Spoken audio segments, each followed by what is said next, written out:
Taxes continue to surge in Missouri. Now, some of your state lawmakers are looking to give you a break. But can they do it without jeopardizing key funding for things like firefighters and libraries?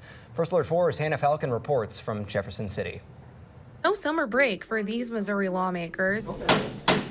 Meeting Wednesday to discuss rising property taxes, an issue they're hearing about from voters so much they decided to take action outside of the legislative session. For some stupid reason, we tax income and we tax property.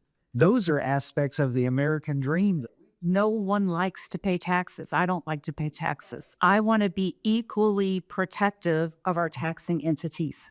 At this first public meeting, lawmakers mostly heard from those departments such as fire districts, public schools, and libraries. If you walk into any library in our district, you'll see every day there's kids that are interacting not only with the books, but also other activities that we have going on. Jeremy Wilmoth came to advocate for the Mid-Continent Public Library System, which covers most Kansas City area libraries. I do believe that reform needs to happen, and we just want to make sure that that reform is thoughtful. What do you think it could be a solution to give people some property tax relief or keep people in their homes without leaving libraries and schools and fire districts in large?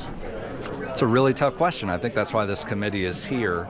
The assessment process, I think, is what leaves a lot of people feeling like they're not being heard. Reporting in Jefferson City, I'm Hannah Falcon, First Alert 4.